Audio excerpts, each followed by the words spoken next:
It is finally time, Nikki. I believe we have been supposed to react to this for a couple years now. Mr. Ballen had a sleep paralysis experience. I have had an experience that I can only explain through the what I've learned about sleep paralysis. Same. Yeah. When experiencing it, it doesn't seem like something that was just my mind playing tricks in a sleep state. It was very real. Mm-hmm. I was very cognizant during this episode, and it was weird as shit.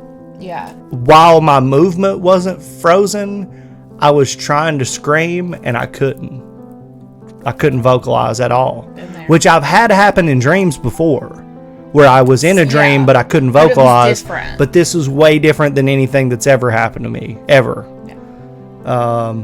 So I'm curious to hear another firsthand account of what has been described as a pretty frequent phenomenon that people deal with. I don't know that it happens like frequently, but like there's some people that really, have it happen. Oh, I would just frequently. I would be like, doctor, give me a horse tranquillizer because I can't deal with this, because it was terrifying. Save me with drugs. Yeah, like no, I never want to experience it again.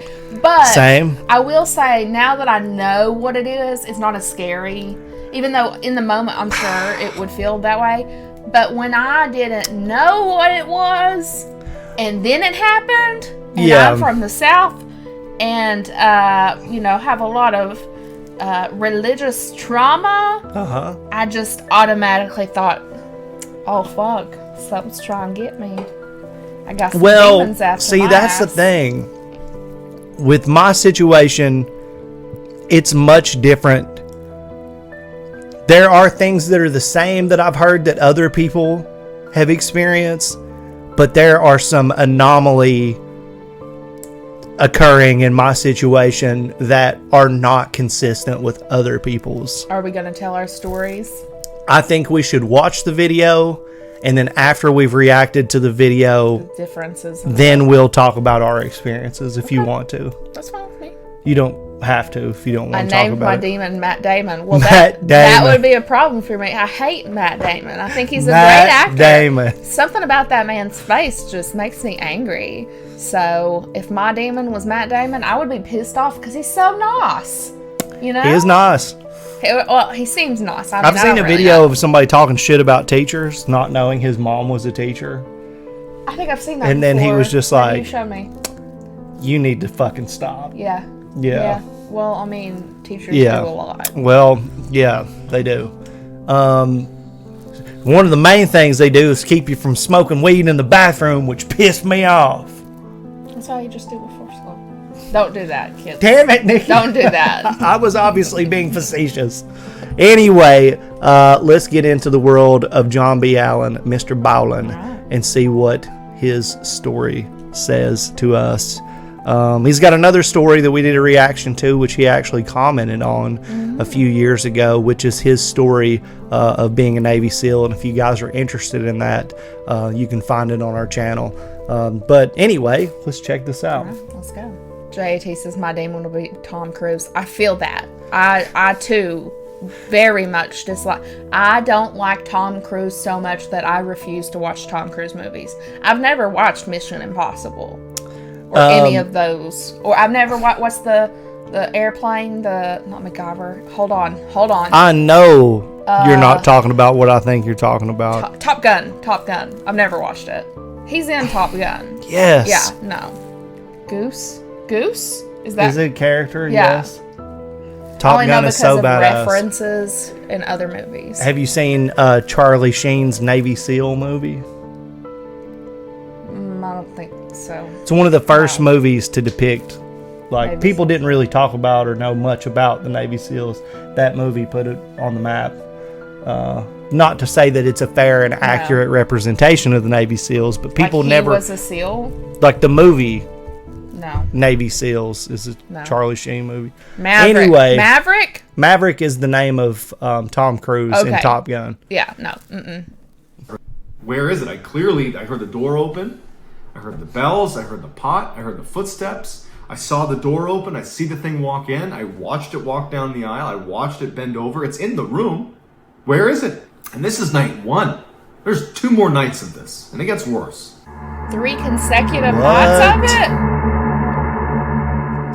When I was 16 years old, I was an avid snowboarder. Starting from the time I was like 12 years old, I used to always go snowboarding with the same 2 guys, my 2 very close friends, Wolf and Nick. Every winter, me, Nick, and Wolf would go up to Nick's family's cabin that was up in the White Mountains in New Hampshire. We just snowboard, and it was great. Every time we went up to this cabin in New Hampshire, it would be me, Wolf, Nick, and then Nick's mom and dad. Unexpectedly, leading into my 16-year-old winter, Nick's father passed away. We were actually planning on going on a trip to the mountains that winter.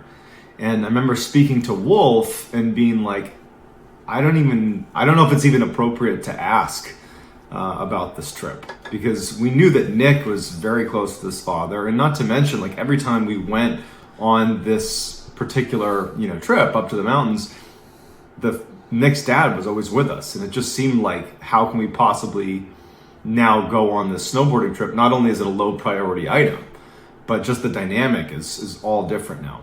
Nick called us and was like, hey, so we are still going to do the snowboarding trip to the cabin in New Hampshire. And so, Wolf and I, we spoke, and we're like, let's just go with it. I mean, maybe they want to do something that maybe is a fond memory of their father, their husband. And so we agreed to go. So he passes away maybe a few months before we end up going up to the mountains. And so the grief was still definitely there, but also just, again, that the dynamic was it was like the elephant in the room, right? Like, as we're driving up, we drove in the same car. Me, Wolf, Nick, and then Nick's mom was driving. It was so apparent that Nick's dad was missing, because he was always in the car with us when we drove up. Anyhow, so we make the trip up to New Hampshire, and we're planning to be up there for 3 days. So the house itself wasn't really a cabin. It was a house. It was a small house. It was on a mountain. And if you think about the way a mountain works, it's a slope. And so in order to have a house level on a mountain, a portion of it needs to be on stilts, right? The portion that's kind of hanging off the mountain. And then the other part of the house is kind of like embedded in the mountain itself. And when you drive up to the house, there's a wraparound porch that goes around the house. The majority of it is on the stilted section of the house, right? So if you're on the wraparound porch, your footsteps are going to echo. Like, you can hear those footsteps because you're above the ground. When you step into the house, you open a door. It actually opens inwardly. There were sleigh bells that were on the door, on the inside of the door. So anytime you open the door, you hear those sleigh bells ringing. And as soon as you step foot into the house, if you took one step into the house, right? So you step on the wraparound porch, you open the door, sleigh bells ring. When you step into the house, your right foot would be in the kitchen. You'd be standing on linoleum. And your left foot would be on shag carpet, which is like the dining room. And that's the way the house is laid out. As soon as you walk in, kitchen on your right, dining room on your left. And if you keep walking, you're going to enter into this living room. And if you turned around in the living room and looked up, you would see a lofted second floor. If you walk into the house, again, your right foot's in the kitchen, your left foot's in the dining room, and you walked as if you were going into that living space, but stopped about halfway across the house, you could look to your right and there'd be one hallway. There's only one hallway. It's a small house. And this hallway is bringing you, call it, into the mountain. If you think about, again, the layout of the house, you have a portion of the house that's sitting in the mountain and a portion of the house that's on stilts. Well, this hallway leads into the section of the house that's in the mountain. And if you go down this hallway and it turns left, it's a short little hallway, it brings you to one room. And that room is where me, Nick, and Wolf would stay every time we went snowboarding at this mountain. That room, if you go into it, it's a corner-fed room. You open the door, and immediately to your right is a bunk bed. I would always sleep on the bottom bunk, and Wolf would sleep on the top bunk. Our feet would be closest to the door. In the center of the room, with the remaining space, because this is not a big room, there was like a queen-size bed. It was like a slightly larger bed that sat basically in all of the free space that was left over in the room. It was sitting right in the middle of the room, and that's where Nick would sleep. So basically the room was completely packed with 3 places to sleep and really not much else. There was a very small space between the queen-size bed and the bunk bed, so you could walk between those two, but that was about it. So that layout's very important, and you'll see why. We snowboard for the day, we come back to the cabin, and me, Nick, and Wolf decide we're gonna crash super early and get up early and have a full day of riding ahead of us, because we're avid snowboarders. So we go to our room, the one that's kind of, you go down that hallway and you get to the room I just described. We planned on going to bed early, but we were excited, and so we stayed up gaming for a bit. And then maybe around like 11 or 12 o'clock at night, Nick, who again is in the queen size bed, and Wolf was in the top bunk, they ultimately fall asleep. I was still awake, and what struck me, and it always struck me whenever I slept in this room, is when you turn off all the electronics and you're just laying in bed in this house, in particular this room, it is pitch black. There's no windows. You're in the segment of the house that's, in the mountain. It is truly pitch black. Not to mention the house itself, there weren't really any neighbors nearby, because this house, Nick's family had purchased it a while ago when this used to be an active ski resort, the mountain itself that it was on. But it wasn't anymore, and most people that were living there had left and sold their property. But a few people had decided to stay, and so Nick's family was one of them. So they had this cabin on an abandoned ski resort. There was virtually no street lights, there's virtually no neighbors, and so at night, when you're laying in this room, like I was this night, you're really struck by just how dark and quiet it is. I mean, basically no white noise. I mean, silence and pitch black. And so I'm laying there. Never sleep. And one other detail that needs to be brought up before we get into what actually happens. So Nick had 2 much older brothers. They were in their 30s, and we're 16 years old. And we were expecting one of them, we didn't know which, to swing by the house at some point over the next few days. That's what Nick's mom had said. Nick had kind of reiterated it. And I think that Wolf and I understood that, now that Nick's father was gone, that they were just kind of trying to find a way to fill the void that was left from the father passing. And so we were expecting over the course of that weekend for someone, one of the 2 brothers, to come to this house and stay with us for a night or whatever it was. I had never met either of these 2 brothers. I knew they existed, but I had never met them before. But somewhere in the back of my mind, I know that probably one of them is going to show up at some point, maybe tonight, maybe tomorrow, whenever it is. Man, it's giving me goosebumps just thinking about this. So that night, as I'm laying in bed, I'm thinking about how dark and quiet it is. I remember the only light in the room was the digital clock, the little red digital clock, and it was like a beacon in the light. And that doesn't emit much light, but when it's pure darkness, it does. And I just could not fall asleep. I remember I got to a place where I started counting how many hours of sleep I might get if I fell asleep right then and there, which is never a good sign. That means you're not close to sleeping. Yeah. If you're like, okay, if I fell asleep now, I'll get 3 hours and 22 minutes of sleep, right? Like that's where I was at mentally. At some point, I think it was around 3 a.m, I remember looking at the clock and thinking, wow, it's gotten so late and I'm still awake. I hear footsteps on the wraparound porch. In a situation where, as I'm telling it, you're going to think, how did you not raise, a red flag immediately? In real time, in real life, your brain goes to great measures to convince you that everything is okay.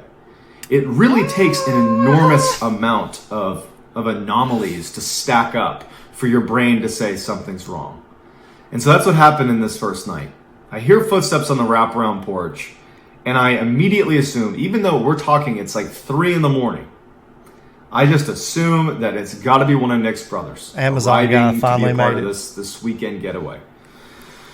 So I really actually didn't think anything of it.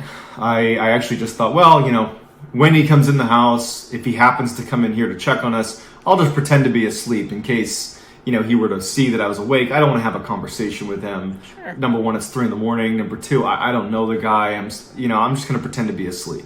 So that's all I'm thinking about. Not worried, not scared, not anything. Footsteps on the wraparound porch. And then the door opens, and I can hear the sleigh bells that are on the door itself. I can hear those chime as the door opens. Again, no part of me is concerned about this. I'm thinking it's a little bit weird that they're arriving at 3 a.m. But we knew that his brothers had these weird work schedules where they might show up in the middle of the night. So it was just, it was whatever it was. Sleigh bells ring, and then I hear what sounds like a pot, like a kitchen pot, fall and hit the linoleum floor in the kitchen.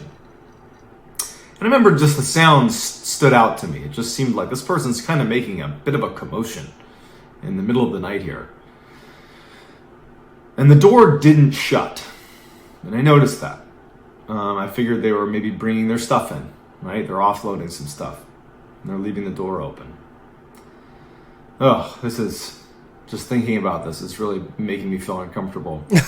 Shit.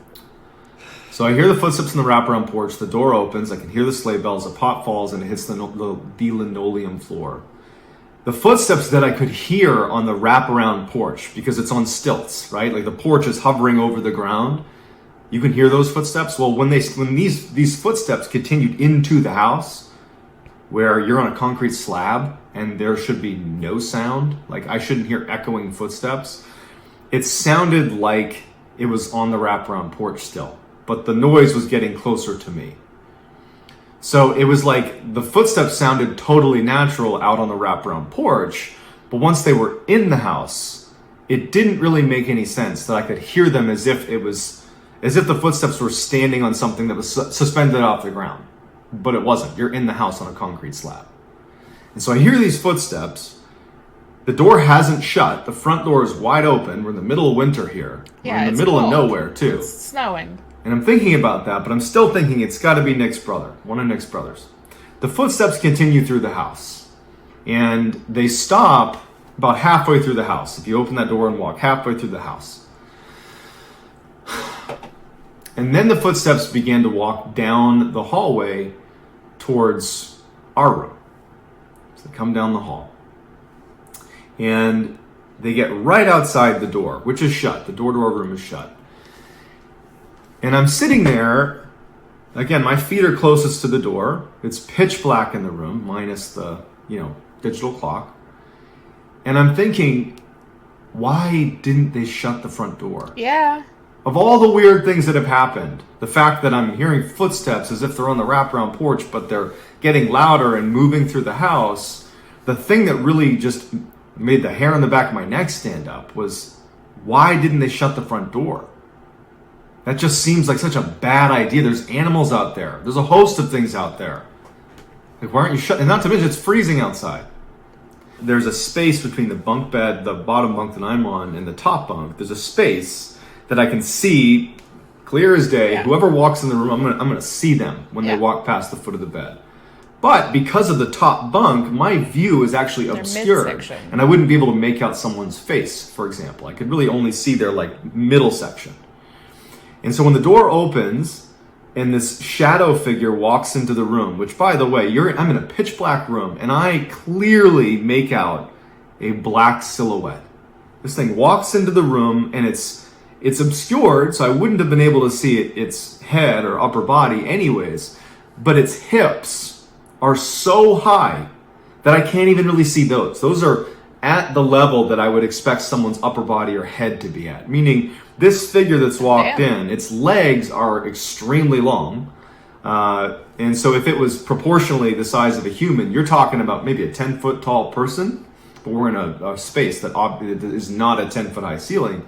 And so this thing walks in, and as soon as I see it, and I make out that black silhouette, even though it's pitch black in the room, I clearly see the silhouette that is unnaturally tall, combined with all the things that I've just thought about, mainly the door's still open. They've made kind of a commotion. I can hear these weird footsteps. I instantly was frozen with terror. Frozen. Petrified. I well, one, I'm like, it's not Nick's brother. And even if we're not talking about paranormal here, this is such a bad situation. Even if that's just some dude who's come into the house. Yeah. That's a really bad situation. So no matter what, this is a really bad situation, but what I'm looking at doesn't make sense. It's an unnaturally tall person. They've left the door open, and I hear their footsteps all over the house, and it walks in past the foot of the bed. And I'm laying there, and I can't see higher than its waist because it's obscured by the top bunk. And this thing makes this like facing movement, like a military facing movement, and begins to walk down the aisle between the queen size bed in the middle of the room and the bunk bed where I am. And it's walking down right next to me, and I'm literally sitting there unable to move. And I remember thinking, I can't do anything. I'm truly frozen with terror. Mm-hmm. And all I remember thinking is, whatever happens, just don't bend down and look at me. Oh, it does. That will ruin my life. If this thing so much as looks at me, that's it, I'm done. It does. So it walks down the aisle, it's right next to me. I'm literally frozen. And it does another quick movement, but it's facing away from me now. Facing towards Nick in the center of the room. And it bows onto and then down through Nick's bed and disappears. In a movie, as soon as the ghost disappears into the floor, whoever's hiding would make a run for it. In real life, there's no such thing as ghosts. There's no such thing as people disappearing into the ground. So I'm expecting this thing to just get back up again. I couldn't understand that it was, what did it disappear into the bed? That's not possible. Where is it? I heard the door open. I heard the bells. I heard the pot. I heard the footsteps. I saw the door open. I see the thing walk in. I watched it walk down the aisle. I watched it bend over. It's in the room. Where is it? And for hours, all night, I laid there absolutely petrified, expecting this thing to come back up and just look at me. That was my biggest fear, is whatever this thing was, I did not want it to look at me. So that was the worst. I'm laying there frozen. I can only move my eyes all night. Finally, I hear Nick's mom out in the living room making coffee. This was probably like 5, 6 in the morning. And it was like the first time that I'm like, okay, I'm safe now. Even if it's in the room, I'm safe to just go because I can hear someone out there. And I can hear her speaking. I knew it was her. And so I go right out there. And now you got to understand that even though this was a horrible situation that I still can't really explain, I know that she has just lost her husband. And so the idea of approaching this subject, which effectively is going to turn into ghosts, right? I've never had a paranormal experience before this. I've never had a paranormal experience since, right? Like I'm more or less a skeptic, and I'm going to go out there and I'm going to start talking about ghosts to the woman who's recently bereaved. It just felt really inappropriate. Yeah. And so I was really struggling with how I wanted to communicate what happened. And so I went to the table, she got me a cup of coffee, and and we know each other well, she knows me well. And she definitely picked up that something was wrong, but didn't really ask anything yet. She was just kind of puzzling, like kind of sizing me up a little bit. And the only thing I could think to do was to just ask, hey, did either of your two sons, Nick's older two brothers, did they stop by at any point last night? Did they stop by? And she's like, no. Mm-mm. And I'm sitting there like, okay. Was the door open this morning? And I'm just like, I must have had a reaction that was obvious to her. And she just goes, I heard my husband here last night too. And, that made it a lot worse. Because on the one hand, you have a situation where she is confirming something that part of me hopes is a bad dream. Number two, she's now saying it's her husband.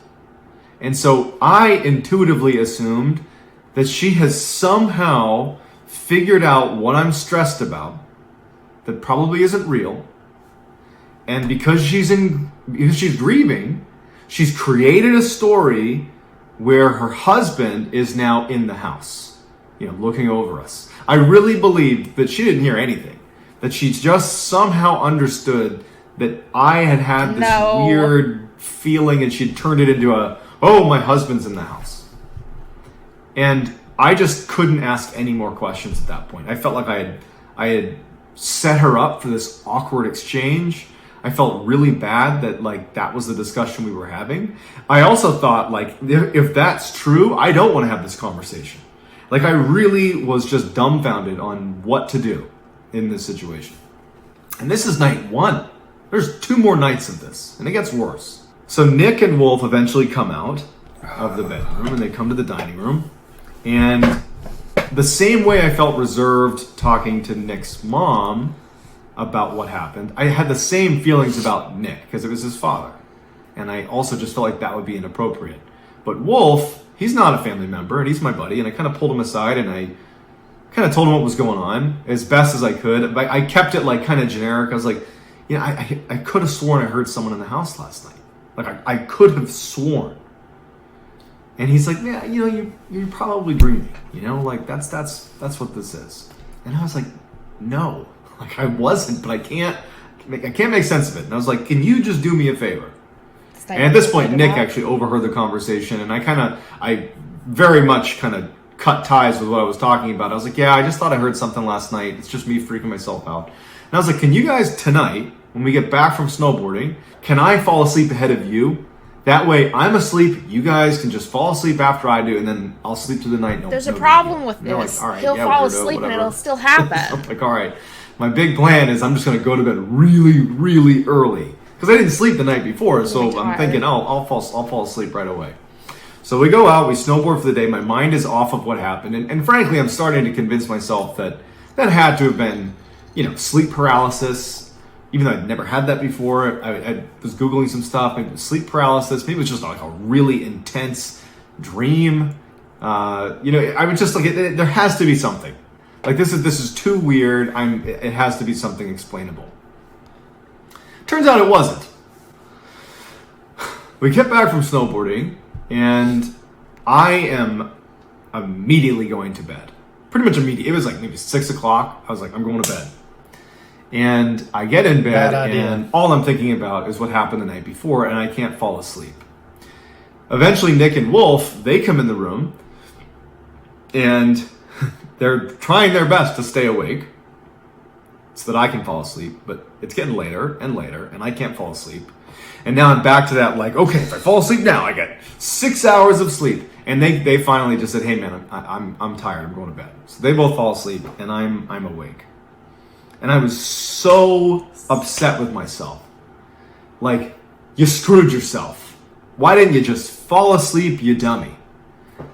And I remember the only thing that I did that really made this real, looking back at it, is I put a knife, a kitchen knife or something, in the springs above me. So I'm in the bottom bunk, basically right under the top bunk. I put a knife in there. And I'm laying in bed, and I'm constantly looking over at the digital clock. And it was probably around 3 a.m. It was late enough that it was okay, this is about the time that happened last night.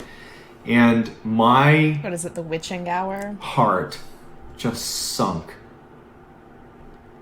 when I heard those footsteps on the wrap. My ass is getting up. Again. I'm being proactive, okay? They sounded the same as they did the night before. No. I was like, that has to be one of Nick's brothers. Grab your knife, head outside. The door opens, I hear the sleigh bells, I hear the frickin' pot fall on the ground. It was like deja vu. The exact same thing is happening. And these footsteps start walking through the house.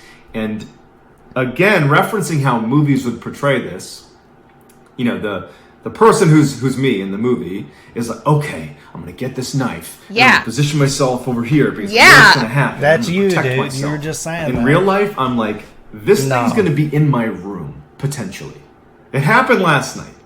It's apparently happening again. What do you mean? Please, for the love of God, don't bow into me the way it bowed into the floor the night before. Don't look at me. It will ruin my life. If some entity just engages with me, just looks at me, that will ruin my life. This thing walks down the hall. Stay tuned, y'all.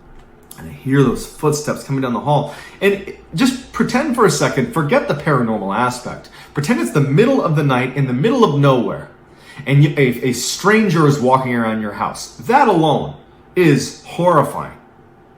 It's a bad day for them. The footsteps come right outside the door, and I'm looking at the knife that's right underneath the bed. And I'm petrified. I cannot move. I'm drenched in sweat. Just from the few seconds that it's taken this thing to go from the door to the front of my bedroom. Because I know what's happening again. It's happening again. I'm not crazy. It's just happening again. What the F is this? And I'm petrified. I can't reach. I'm so worried about making any noise that would alert this thing that I'm here. That I can only move my eyes. And I remember even thinking that I shouldn't move my eyes too quickly because it might hear that. Like, this is a primal level of fear. The door opens. It walks into the room, goes right past the foot of my bed, and I'm, again, petrified. And it walks down, after making its facing movement, it walks down the aisle between me and Nick. And I remember what happened the night before, where it folded into Nick and disappeared, and I'm just thinking to myself, please don't turn and bow into me. Please, whatever happens, just don't do that.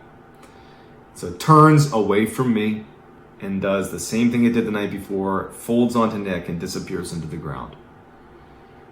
But again, even though in the movies, this would be the same thing happening, night 2, it's the same routine. It'd be like, oh, the ghost is in the floor now. I can go alert the authorities because now it's safe.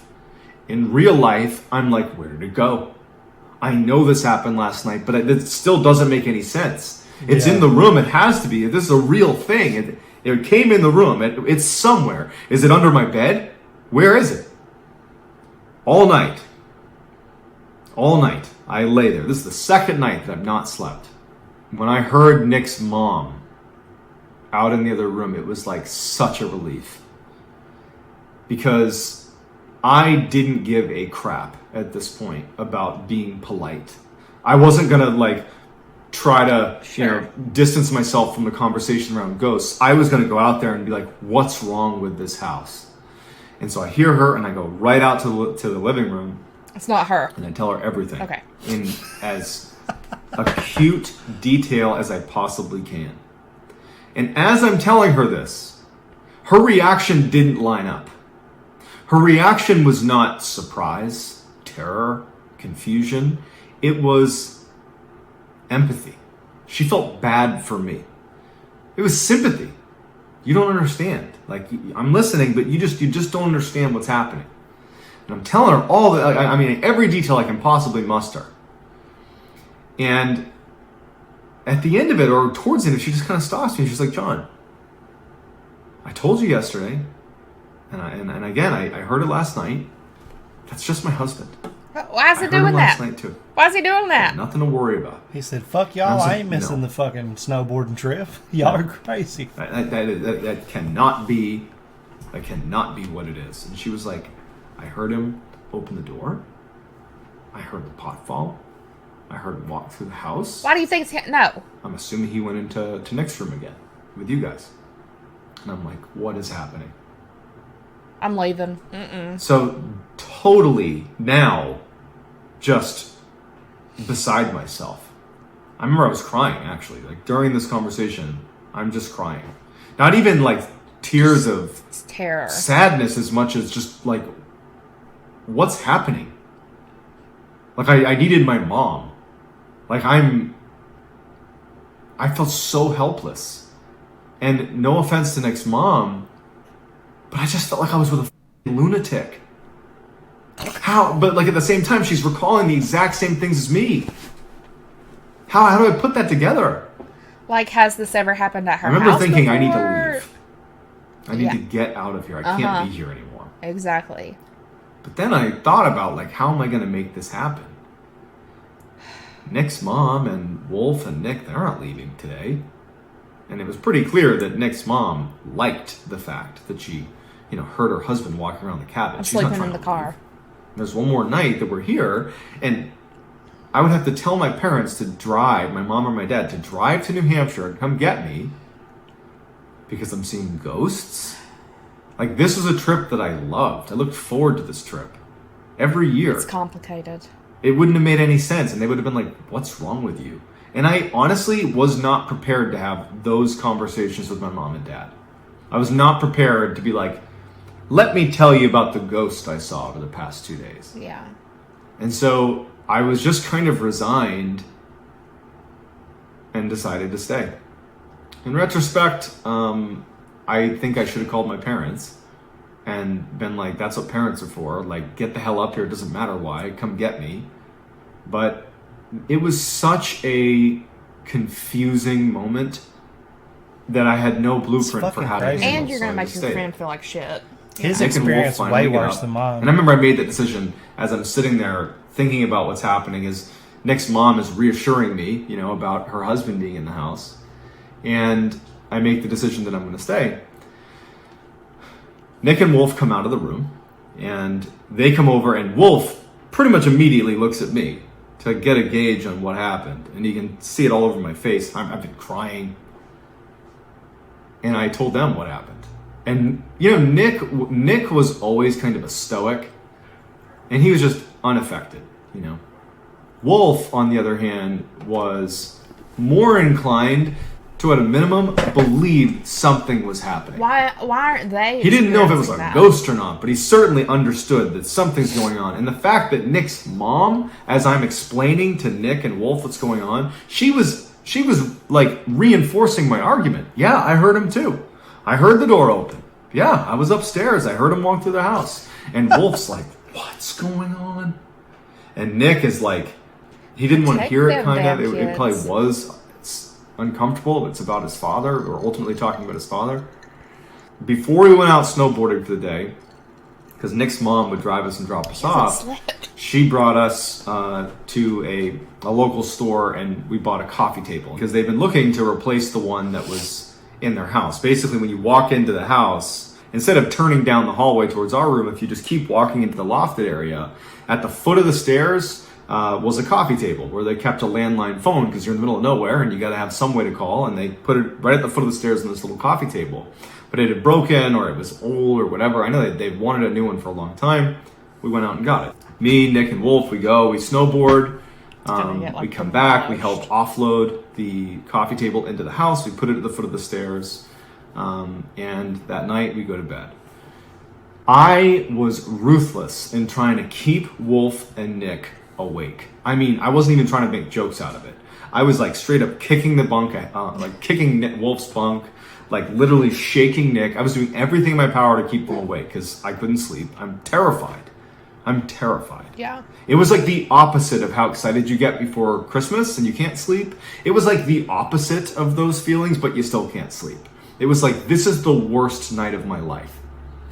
And also, the nail in the coffin, if you will, is during the day that day, we found out that neither of Nick's two brothers were going to be making the trip. They weren't going to make it. So no one's going to be at the house. No one should be at the house except for us. And so that night I'm laying there, and after all my attempts to keep Nick and Wolf awake, they fall asleep. Everyone's asleep. The house is pitch black. It's silent. Because of course it is. Around 2, 3 in the morning, I'm getting goosebumps just thinking about it. I hear those footsteps on the wraparound porch. The door opens and I hear the sleigh bells ringing on the door. A pot falls on the ground, and the footsteps walk into the house. Why didn't you stay in the kitchen or something? This is the third I don't time know. that this has happened. So in a way, this was the first time that I was expecting something to happen. For it to walk down the hall, to come in the room, to come next to me, fold into Nick, and then that's it. This was the first time I had a little bit of, call it security, that something was going to happen, and I understood what was going to happen. I didn't understand it, but I expected something to happen.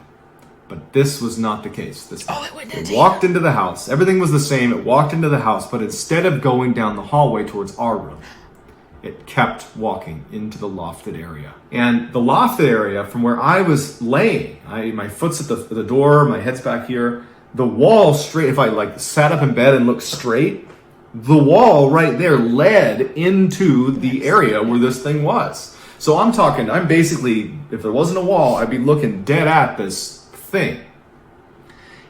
and I'm waiting for it to walk through the wall. The coffee table. As crazy as that sounds, I'm just anticipating something coming through the wall. After a long pause of it being in that lofted area, I hear it go up the steps. Listening to the creak of the steps as it goes up the steps, it makes my skin crawl. It's making me like emotional thinking about how terrifying that was. It walks up the stairs, and now it's above me. And if the past 2 nights are any example, this thing has sunk into the ground 2 nights in a row and disappeared. It's gonna go through. And so now my fear is it's going to literally come through the ceiling, through the bunk, onto me. The sound stopped when it was upstairs. Got upstairs, and that's where Nick's mom slept. She was upstairs. So I laid in bed, petrified once again. I got my stupid knife sitting in the underside of the bed above me. And hours and hours of waiting for my literal worst nightmare to come true as some entity comes through the ceiling and goes into me. Or even just if it was like onto Nick, if it came through the ceiling and if out of my peripheries I'm watching like this beast come through the ceiling and float down and into Nick. It just, these thoughts in my head, they didn't make any sense. They were terrifying, but they were happening. I laid in bed and I couldn't fall asleep. I was now coming up on 3 days without sleep. So at some point that night, I did fall asleep, probably just out of sheer exhaustion. At some point in the morning, early morning, now probably like 5 in the morning, I wake up again and I can hear Nick's mom. It didn't sound like she was making coffee. It sounded like something was wrong. I couldn't place it, but it just sounded like she was acting emotional somehow. I couldn't tell if she was crying or not. But now it's like it's the morning, it's my last day, I'm leaving today, I'm up, I'm out. And as soon as I walk out of the hallway and I look to the left into the dining room where I expect to see Nick's mom, and she's not there. And she's actually over at the foot of the stairs in the lofted kind of living room area next to this new coffee table we had just put in. And she's standing over this coffee table at the foot of the stairs where the entity had been the night before, the one deviation from the other 2 nights. And she's crying. Come here. She points to the coffee table. And she's down on her knees looking at the table. And now I can tell she's probably crying tears of joy. Because scratched into the coffee table were the words, "I love you." I was like, I'm done. That ended my friendships with certainly Nick. Wolf to a lesser degree, but I stopped snowboarding. I didn't go back to that cabin, even though I know Wolf did the next year. The theories about what happened, Nick's mom, it's possible she could have created a narrative, made it about her husband, and then she could have just as easily scratched that into the table. The "I love you," that could have been her. It's also possible that she had sleep paralysis and I had sleep paralysis. Are y'all for the same damn thing? Somehow we synchronized and had the same vision and she scratched in the table. Or, to be honest, what I believe, that was a ghost. And that it interacted with the physical world. And it did walk around the house. It did carve "I love you" into that table. That's the only time in my entire life that I've had anything happen like that. I don't have any other paranormal stories before or after. That's it. I hope you enjoyed that. I'm going to continue to do long versions of my ghost stories and scary stories that I find that I've been posting on TikTok. I'm going to do long versions of those on this YouTube channel. That's going to be the new direction for this channel. You're just if you have a great ghost story, please DM me on Instagram. My handle is John B. Allen 416. JOHNBALLEN 416. Send me your story on Instagram. You can also hit me up on TikTok. That's mrballen. And that's going to do it, guys. I hope you enjoyed. Like, no, I think that we've watched this before. It looks familiar. I never heard that story. No. I've never heard that story. That's a bunch of fucking hell no. Especially when this lady's like, yep, heard the same thing. That's just hubby. And it's okay. No, I'm walking home. I don't care if I have to go to like a Motel fucking 8, if they even exist. Motel, hotel, Holiday I don't Inn. care. Gotcha. I'm leaving. Especially after Not 2, when it happened again. What do you think? I mean, it's hard to, it's not your experience, but I think Mr. Ballen would not be the guy to make this up. no, yeah, for sure. And if anybody was being like a weenie about anything, it wouldn't be him. You know what I mean? Yeah. Yeah.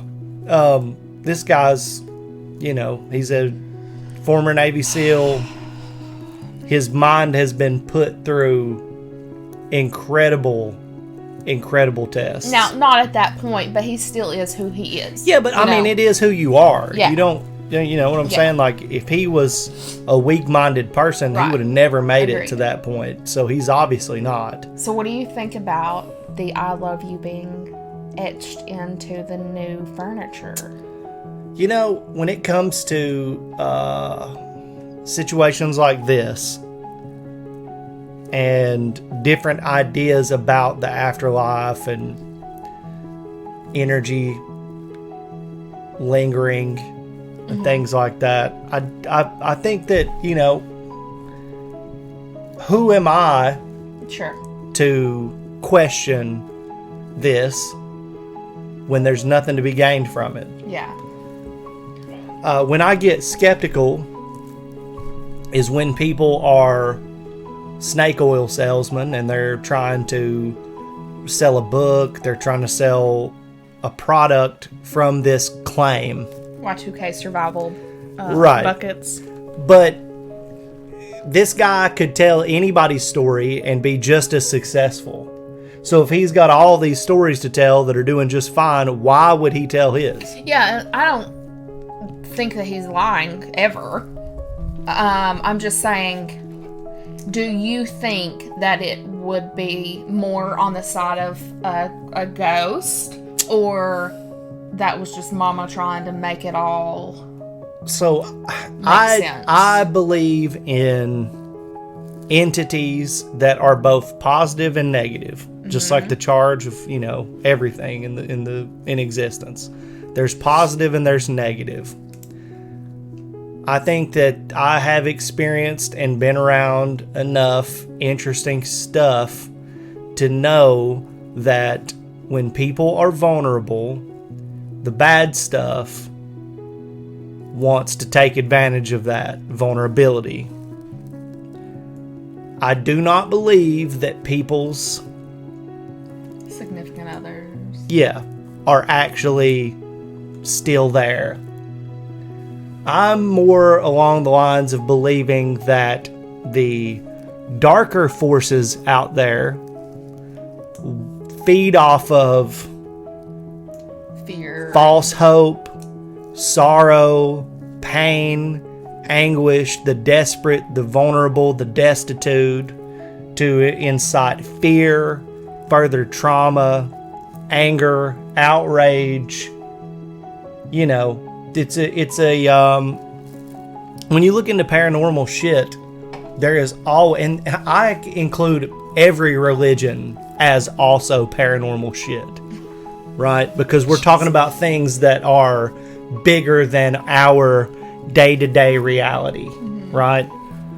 So anytime that you look at that stuff in any religion or any kind of happenstance or belief, there's always this dark entity that feeds off of. Okay, I took that the wrong way whenever you're like, I just take into account all religions when I talk about paranormal stuff. Yeah. The way that my brain heard it was like, I also think that all religions are also just this paranormal shit, and that's all that it is. Or is that No, they are. All okay. religions are paranormal shit. Because all paranormal means like is different than average. Okay. All it means, like Jesus Christ dying and coming back to life, is pretty paranormal. Yeah. It's just a term that is connected to like tinfoil hat shit, But there are definite stories all around the world all different religions that show examples of dark forces feeding on fear, anger, all these negative emotions that are evoked from humans. So I would assume cosplaying as someone's recently dead husband and or father would evoke some interesting emotions. Okay, if that were true, okay, wouldn't you rather wake your son up versus this random friend? Seems to me like it was trying. And the couple of times that didn't work, it went upstairs. I don't know. I'm not saying that I disagree with you, because intellectually, I totally agree with you. Yeah. And that's my feeling with, I've always heard that there are no good spirits here because they pass on, and there are just bad spirits. And even if it seems like it's something good, it's just trying to trick you. But my experience, fortunately, says otherwise. So I moved into a house where there was this couple. They lived there for fucking ever. Mm-hmm. He died many years prior. And so it was just this old lady who lived alone in this little house. And, she went to church every Sunday, and she did her little fucking casseroles, and she's just a homemaker. Dude, I love me some fucking casseroles. So my mom and my stepdad buy the house for a very cheap, in today's amount, price. And, it didn't hurt them that somebody had recently died, right? So we moved in. Some of her shit is still there. My mama is using her fucking casserole dishes. And I'm like, I walk into the kitchen one day, and she's like, oh, grab me a bowl. And I was like, this is all we got? She's like, damn, yeah, that's she was fine. smoking weed. And I was like on the side of this dish, because this lady would take it to church. Mm-hmm. It had that little rectangle where it was like all cutesy floor or whatever. It had her name and her address. Their address is obviously the same, but it had her name. I was like, this feels like bad juju to use this. And she's like, she would want us to use it. I'm like, Mama, I don't know about all this. So we're using her dishes. We're in her house, right? And if anybody was telling me this, I would be like, you're full of shit. But it happened to me. And so doors would slam open and open up. Cabinets would pop back in. And the mirror in the bathroom was like one of those open ones. You could hide shit behind it. Like a cabinet. Like, just the shit would just like in movies, it's like that would happen. You would be in a different room from it actually happening. Now, no one else was in that room when it happened. Like, you'd be in the living room and the kitchen, like, all the fucking cabinets would pop open, and you'd be like, what the fuck was that? And you go in there, and then, like, all the cabinets would be open, and you would be like, okay. So my mom, I don't know why, was not scared in the slightest. I'm like 15, 14, 13, I don't know, terrified. And she's like, oh, it's just Mildred. And, like, didn't care. Yeah. And so when it would happen, I would be like, it's just Mildred. Like, she just hasn't moved on. She hasn't, she's adjusting. Like, who are these people in my fucking house, right? And so I would just have to, like, tell myself, like, it's okay. Well, not. This is the last time that I experienced anything. It just stopped all of a sudden. I'm in my bedroom. My bedroom is the back bedroom. And there's a bedroom off to the other side, but nobody was staying in that room. So it's just a dark room. And I'm in my room, in the bed, just watching TV, like laying on my stomach, like watching the TV right here. And I just, like whenever you feel somebody watching you, I just like felt that from the other room. And I was like, it had never really happened at night. It was always like in the day, which doesn't like fit what you think. And I was like, you just have to look, because if you don't look, you're going to feel like this all night. You're not going to sleep. You have school in the morning. So like, I finally was just like kind of like peeping out the side of my eye, and there, I swear, like this doesn't sound real, but there was like a shadow of a person, and they just walked by, and just, I never saw it again. Never, the cabinets never done it. It was like a recognition of like acceptance. Yeah, I'm leaving. It wasn't even like, there was never any bad. It was me being scared, but there was never any like bad feeling with it. Interesting. Yeah. I have had a sleep paralysis experience. But it's the exact same as like everybody else's, Mine was not the same as anyone else's that I've ever heard of, really.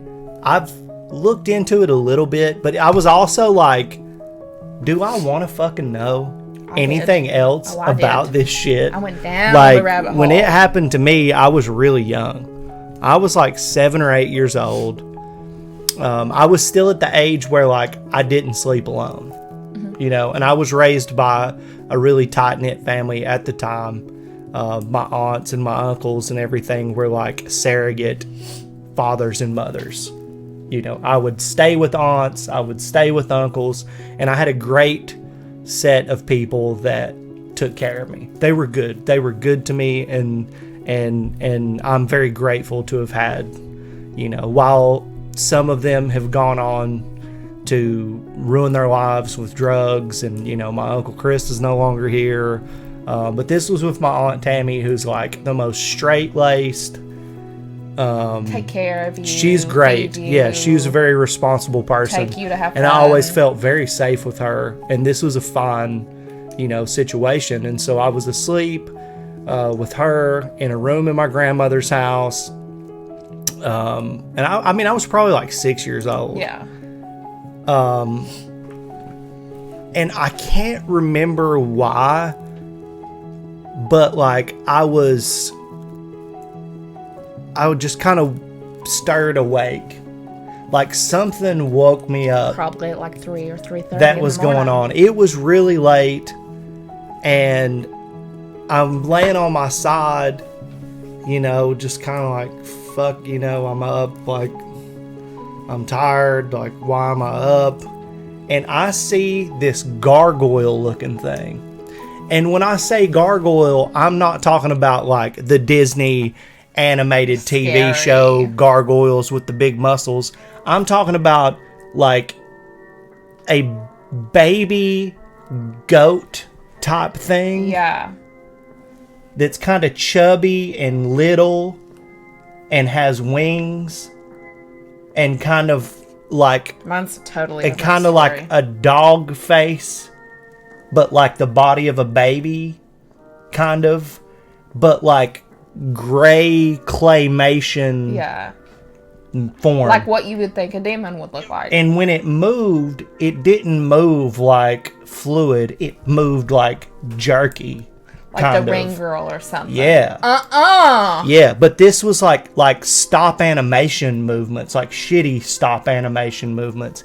And it was whispering something into my aunt's ear. It was like over top of her saying, I could hear it saying something to her. And I am talking about one of the highest levels of fear that I've ever had. Like, I could move like my eyes, I could close my eyes and all that shit, and I was trying to scream with everything in me. I was trying to, because I didn't know what was going on. I was afraid this thing was like attacking like my aunt or something. Like, what the fuck is going on? Yeah. And this thing didn't like, it noticed me. It recognized that I was up. And when it recognized that I was up, it like just raised its head and slowly backed into the closet and was fucking gone. Oh! Dude, and this Aw. affected me to the point where for years and years, even you know about it. I already like, know what you're going to say. I had to sleep with a blanket over my ear. Like, if I'm laying on my side, I had to have, I mean... Like it pulled up and wrapped I over. haven't cared in a decade or so. Like, since we've been together, I've gotten finally over it. I was slowly, There's in my still mid-20s, I was slowly getting out of it. And, like, now it's like, you know, if I do it, it's just more of like a comfortable thing. I don't ever notice you doing it, but there's sometimes, and you don't know that I do this, but if you're asleep and I'm awake, I'll pull up the blanket over your head. Yeah. Just to be cute. Yeah. Yeah. Well, no, like, just to make you feel comfy. You know? Like, I'm sure that it still probably feels good.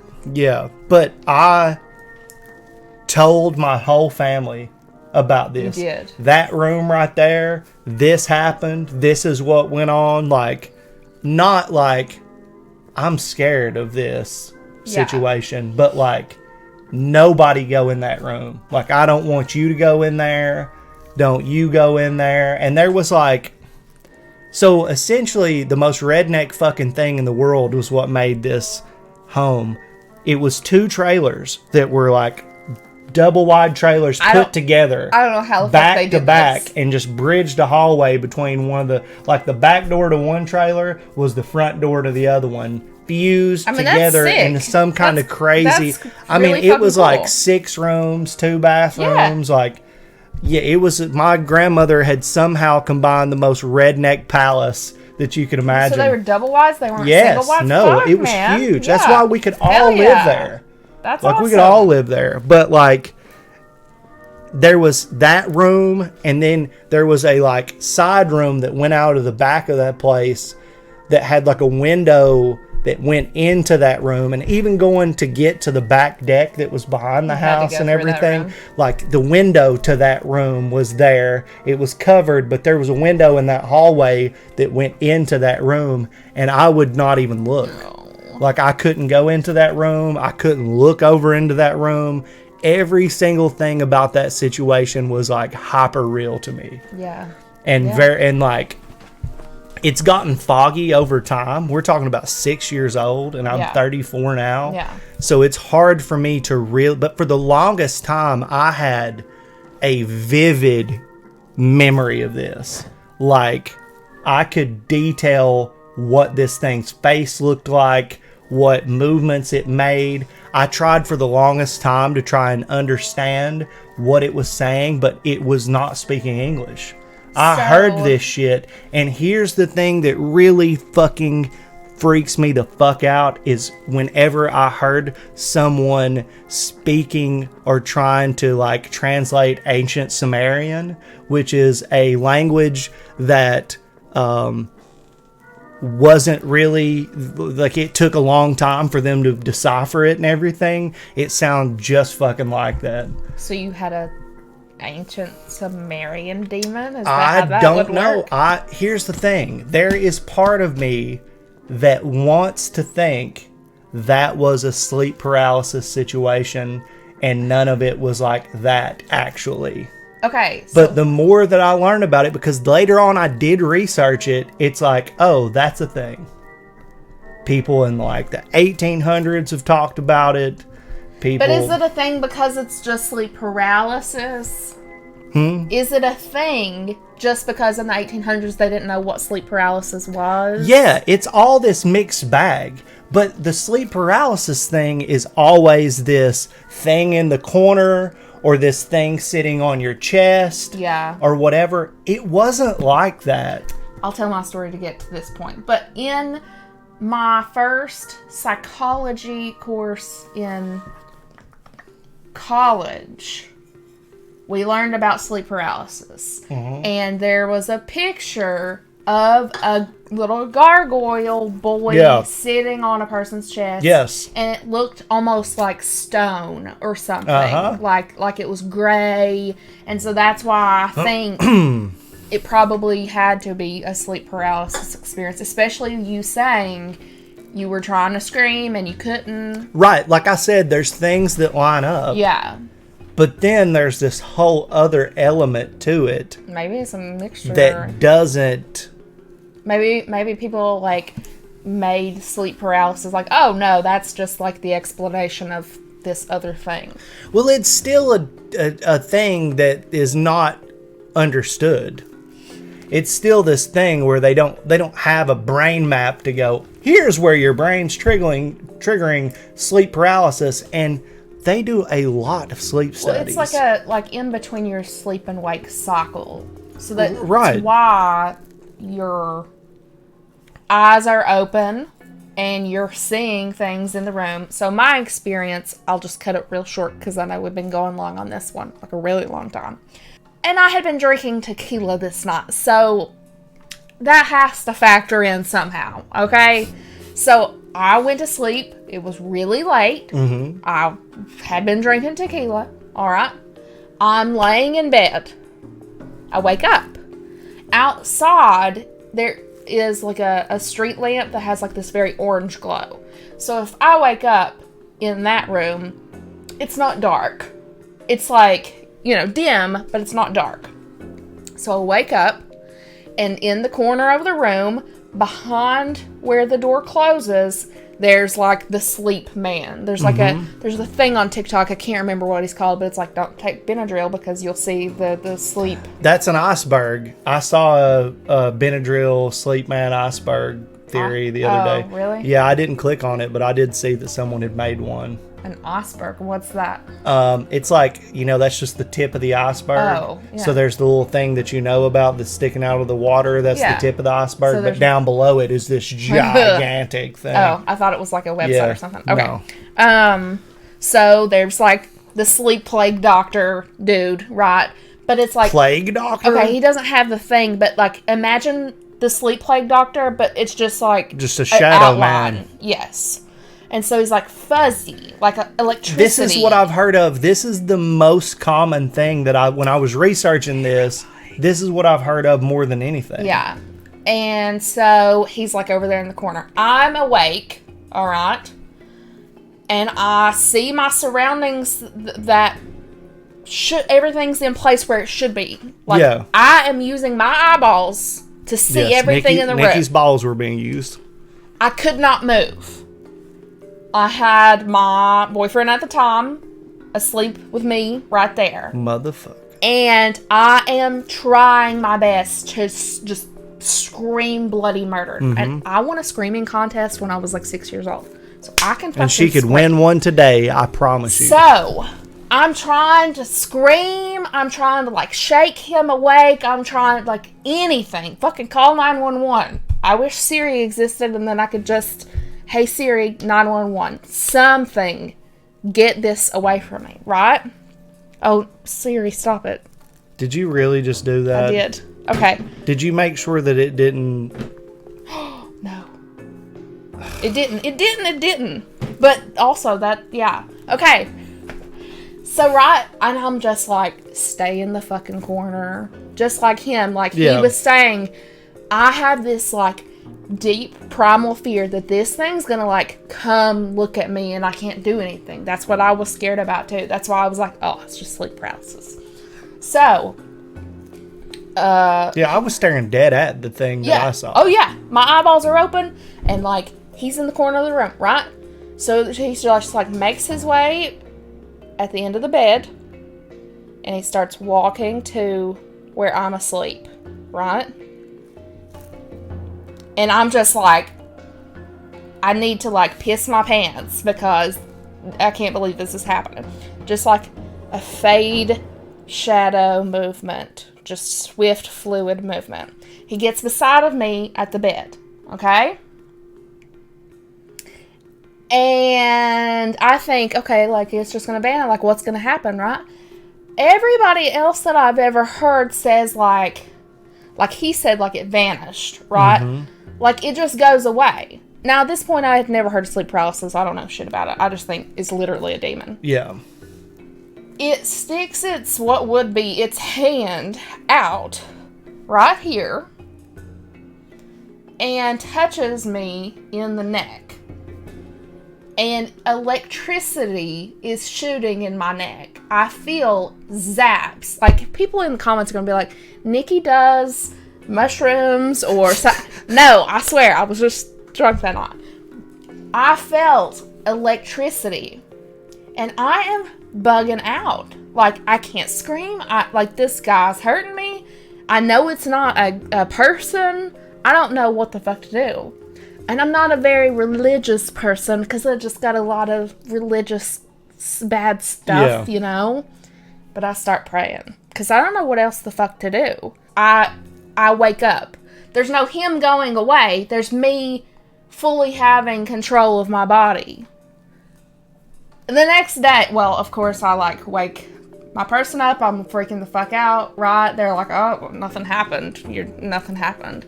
I tell my mom the next day, and she's like, you got a demon after you, right? Yeah. She like puts this on like, you need to go back to church kind of thing. And I am researching everything. Now, I don't know that sleep paralysis is a thing, so I can't just Google sleep paralysis. So I'm Googling, you know, all sorts of stuff. Yeah. TikTok wasn't a thing, or else I might have found it out. And I get somehow to Lorraine and whatever the Warrens. And I'm looking at Annabelle before it's a movie, and I'm just convincing myself of all sorts of bad stuff. And then I go to class, and like 3 weeks later, I learn about sleep paralysis, and I was like, oh, that's all that was. I feel like that's such a fucking cop-out, though. I think that it's so fucked for there to be a phenomenon. I would 100% rather believe that my brain was just in between these cycles than to think some fucking plague doctor came over and buzzed me in the fucking neck. I will give you reasons why. Okay? I don't need no reasons why to believe it. Because I have a drink. When there are shared experiences, okay? This was different because they both... That's crazy. But it's still crazy when there are shared experiences between different people. I'm talking about all over the world. People have experienced seeing the same entity, seeing the same shadow man, having this same feeling of being touched or being held down or whatever. Yeah, I couldn't scream. Like, why couldn't that just be an abstract fog? Why is it taking the form of this man, you know, or this entity? There are too many things that fall in line with specifics that are uninfluenced by culture. They're uninfluenced. See, no, I'm the real hat guy. It's Hat Man. No, I can't take Benadryl because you can't see it. I can't take Benadryl because I owe the Hat Man money and I don't want to see him. So check this out. I don't know if I've ever told you, but I think I probably have told you all. Yeah, I know this story. There's a few. Look, okay, whenever I was probably... It's spooky month, let's just whenever I was probably 10 years old, so a few years after the experience that I just told about, I had two very wild experiences that happened, and a few questionable things that happened. But it was right around the time when the Blair Witch Project came out. So like 1999, 2000-ish. I think it was 99 when the Blair Witch Project came out. So I was like 10. Less prone to just some childlike Tommy Pickles fantasizing reality and just some imagination involved. Like less prone to that at 10, you know. And there was one experience where, you know, growing up in a deeply religious background and stuff like that, AC/DC's Hell's Bells or Highway to Hell, I'm not sure which one it was. I had gotten a hold of one of my stepdad's tapes and he was cool with me listening to his music or whatever. And I was just rocking out to whatever Highway to Hell or something, you know. And I had some creepy stuff going on in the house. Like we had a little poodle at the time and it had jumped on my parents' bed, but when they went to see, hey, you know, pet the dog was asleep on the couch and it wasn't the dog that jumped on their bed. And a few creepy things had happened in this house already But I'm sitting there highway to hell, you know, and I'm like, you know what? In my mind and in my heart, I was like, I know that this is fucked up. But it's a damn good song. But I don't give a shit. I'm a badass right now. Sure. Like, in my heart, I was feeling like I'm the man, you know, whatever. I don't give a shit. Like, highway to hell, you know, this is awesome. I'm cool. And my bed comes off the ground and shakes a little bit. And I'm not talking, woo. It just was like, woo, boom. And hard, like I had come from way up.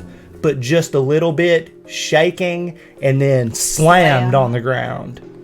And I'm like, are you fucking kidding me right now?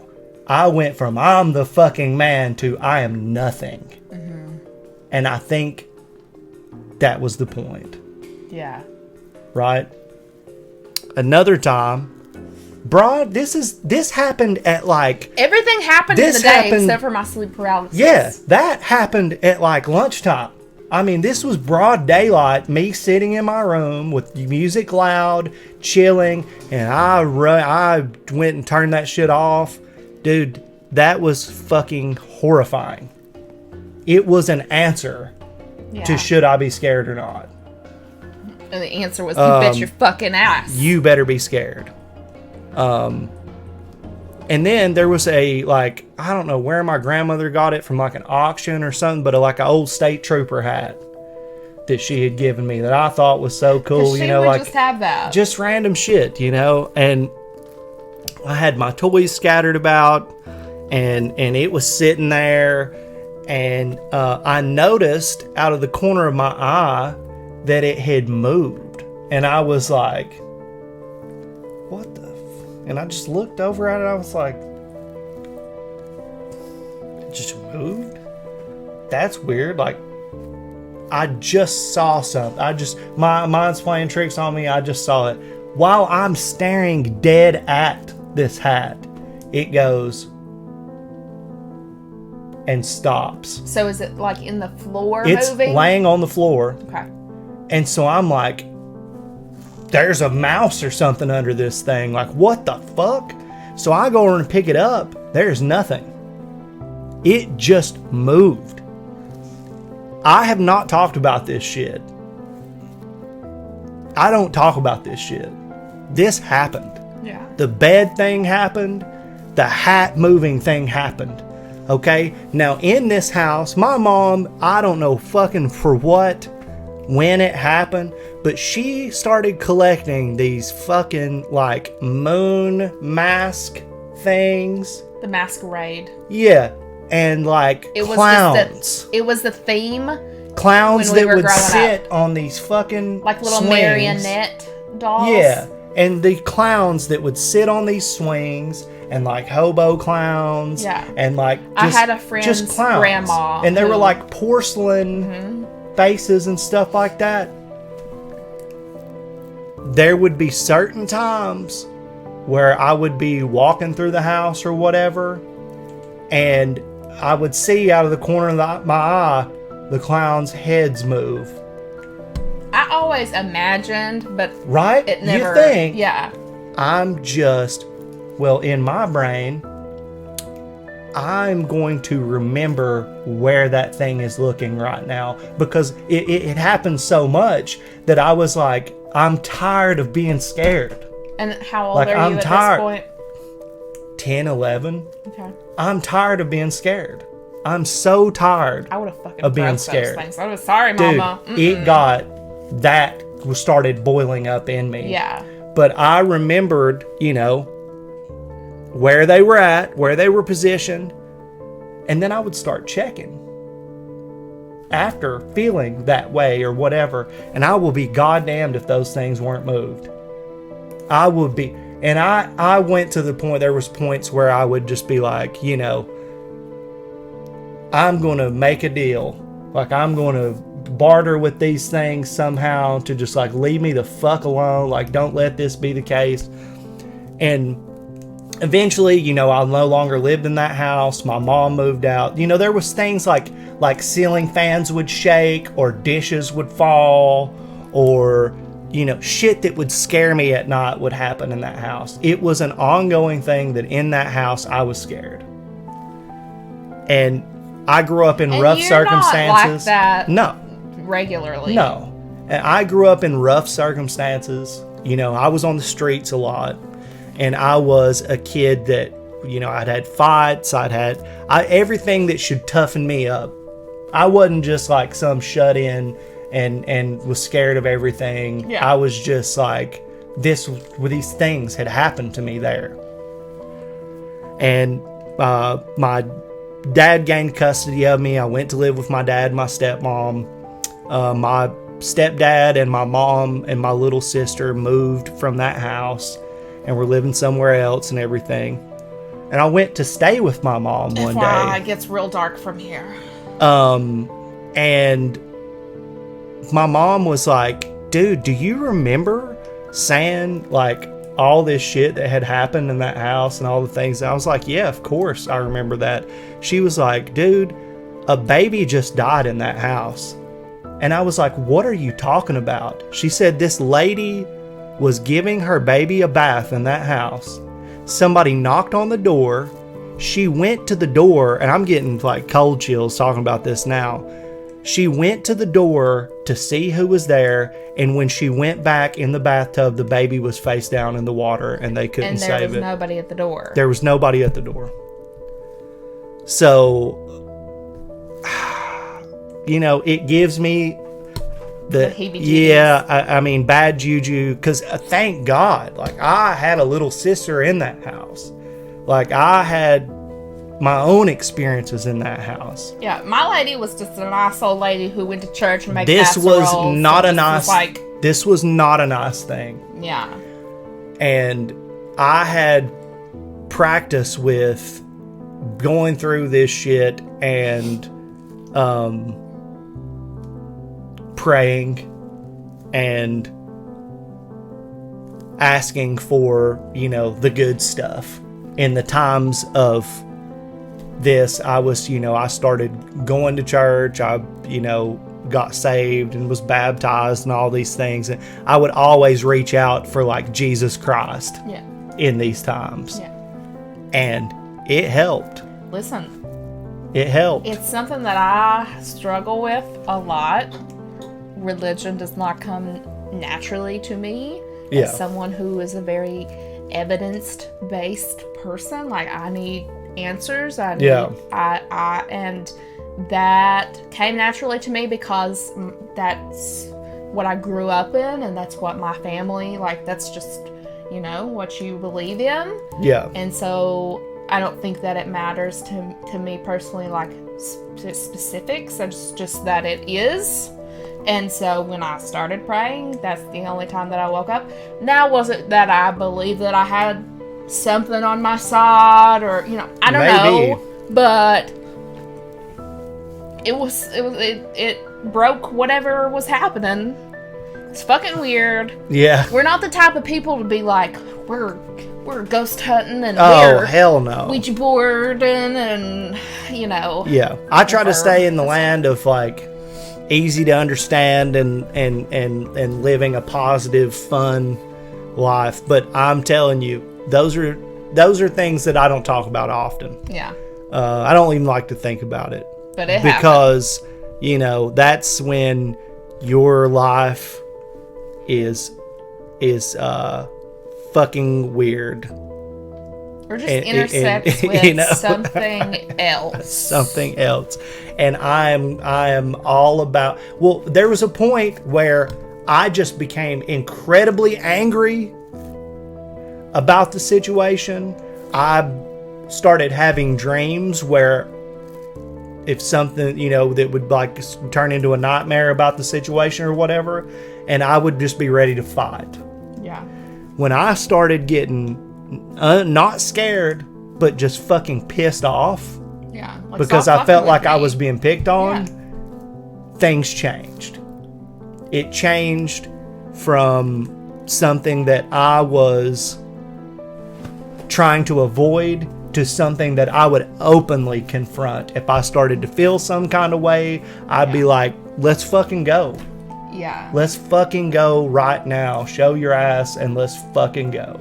The only thing that I thought that I was experiencing, we moved into this house, and when we moved in here, it was an empty house. There was nothing, we hadn't moved our shit in here. And we just came over to clean or paint or something, and Chad was like, I'm going to run to the store and get something. So it's just me. There's no internet. There's no electricity. There's there's electricity at this point. But, there's nothing, right? Now I'm in the back room, and I just hear music start playing.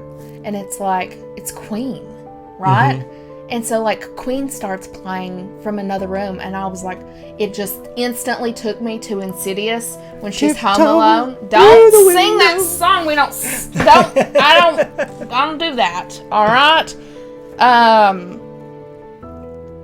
I don't even know if it was that song whenever she was home alone, but anyway, and that little boy spirit would run through the house, and I was like, God bless. I was like, all right. So instead of being like, all right, I'm just gonna lock myself in the bathroom until Chad gets back, I'm like, here we go. I gotta figure it out. I can't lay in the bed and not in my sleep paralysis thing. I physically was unable to. Yeah.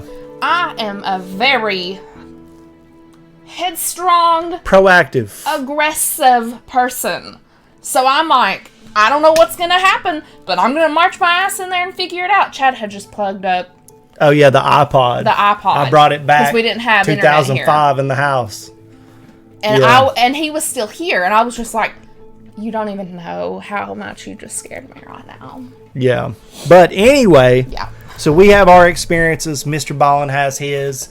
They're all inexplicable and fucking weird. The one thing that I would take away from all of this, though, now I'm like, is this: accept whatever the fuck it is you're experiencing. Don't get scared. Get pissed. Yeah. If it's a supernatural event, don't get scared. Get pissed. Yeah. Because from my personal experiences, that is not something that falls into the favor of that situation. Yeah. It's something that kind of wards off the situation. And, if you've got a religious preference, just reach out to that positive energy and don't... Just whatever makes you feel courageous, Yeah. Don't get scared. Yeah. But yeah, he definitely did. I can't believe that shit fucked up his relationship with his friend. That sucks, man. I mean, whenever it's the mama's like, hey, no, that's your dad. Yeah, this is great. I don't know, man. Yeah. Yeah.